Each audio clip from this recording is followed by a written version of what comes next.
House votes on a measure to rein in the president's war power. Tonight is the deadline for Democratic presidential candidates to qualify for the next debate. And we are seeing some similarities between Bernie Sanders' primary battle with Hillary Clinton in 2016 and his battle with Joe Biden right now. Joining us to weigh in on all of this is the Hill's editor-in-chief, Bob Cusack. He is here with the debrief. Great to see you, sir. Good morning. How are you, Bob? I'm doing well. All right, so give us the update from the House. What did they vote on? What does it mean? Is it going anywhere? Well, first off, it's not going anywhere.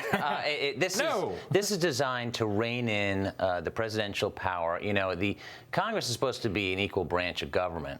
It's not compared to the White House, especially on war powers. So foreign policy is driven by the president, whether that's President Obama, President Bush, or President Trump. So this would require notification, basically an okay from Congress. And it passed, not surprisingly, mostly along party lines. Interestingly, Matt Gaetz, who is a friend of the president, he bucked his party because he believes that, yes, Congress should have a role on these type of strikes. Yeah, Gaetz has always been kind of an interesting figure whenever it comes to war, and particularly on Iran. He's warned a lot about escalation there. I mean, generally, how do you see this war powers thing? Is it just kind of an empty gesture now by the Democrats, kind of like a flag on the play, or do you think this will lead to any serious reckoning with the War Powers Act? I don't know that it will. No, they just want to pretend like they're doing something.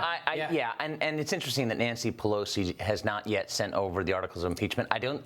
Part of the reason she didn't send it yesterday, because I think, as she says, it's coming soon. She didn't want to step on this bill. She at least wanted to get some headlines. But yeah, it's not really going anywhere. Mitch McConnell's not going to vote on it. It'll get some chatter in the presidential debate. Right. But remember, foreign policy, it's just the power has been usurped from Congress to the White House over the last several decades. Well, and in fairness, Congress hasn't wanted to do anything. I mean, this is something we've been talking about here. They don't want to have their hands on this, because what happened with Iraq is the people that voted for the war, that has stuck with them the whole time, rightfully so. But they don't actually want that responsibility. And they didn't realize how broad that authority was. At least not many members still around. It creeped up, right, Bob? Under Obama, it was like first we would use the AUMF to do a drone strike, and then there were troops in Kenya, and then there were troops in Niger, and you're like, whoa, wait, what? The 2000. I made a joke at one point. I was like, we're going to be sending troops to Ukraine under the 2001 AUMF at a certain point, and it's kind of basically what's happened. Yeah, that's right. Yeah. And unless you rein in that power via Congress, so it'd be interesting. Let's say Democrats have a really good night in 2020. Will they, and they win a Democratic president and the Senate, are they going to take that power back from their new Democratic president? No. I doubt it. Yeah, it's never. You'd have to have a president who was very much outside of the foreign policy consensus, who actually pushed for that to happen, which would be very unlikely. But you could see a Senator Sanders actually, potentially. But they'd have to make it a top priority. They'd have to make it a priority. So also up at the Hill, a new piece asking whether Biden is this year's Hillary Clinton. Yeah. What is that? What is well, the I mean, case you think there? about presidential elections, and usually the outsider wins. And President Trump is obviously the president. But is he still the outsider? You can make a very good argument. Yes, he still is the outsider. So now Joe Biden spent 36 years in the Senate, was obviously vice president. So he's kind of the insider, and people are nervous about, we're picking an insider, just like Hillary Clinton was an insider. And I think that's part of the issue for Biden. Now, I think Biden has not backed away from his credentials. He's leaning into them. Like, on day one, I can do X, Y, and Z. But without a doubt, people are going to say, you're a swamp creature, the Republicans, and that's going to have to be something. Of course, he's got to win the nomination first. Right. Well, and the author of that piece, Amy Parnes, of course, would know a little bit about Hillary Clinton and her campaign. What are some of the parallels in that piece, Bob, that she's drawing between the two? Well, Amy Parnes wrote the book Shattered, and if anyone hasn't read it, it's a best-selling book, and it really just shows the problems with the Hillary Clinton campaign.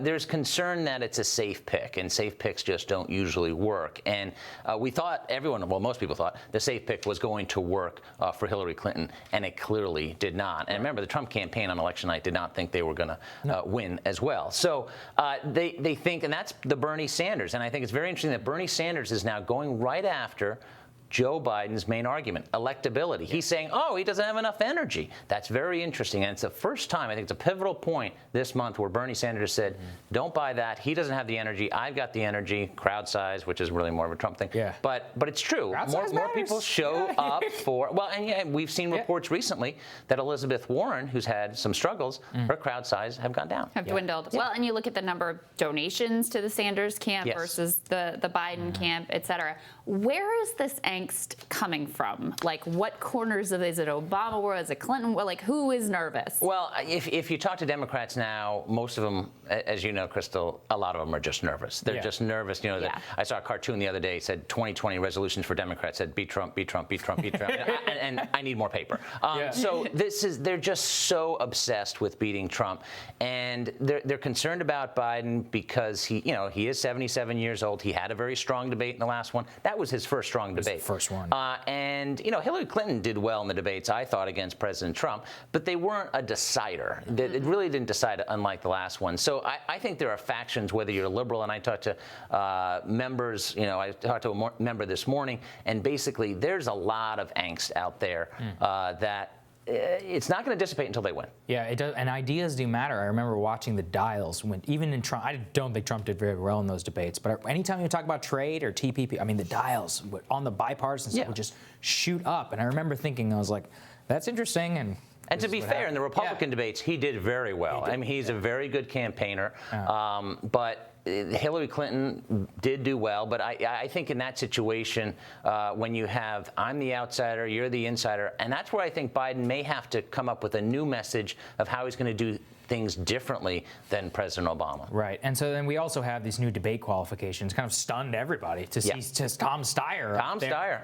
I mean, unbelievable. We've been talking about him all day. He's got a massive surge. What is going on here? Helped by new Fox polls that get him that have gotten him in. So that's new life. And we've seen Castro and others. Once they can't get in the debates, they're basically done because they're fundraising.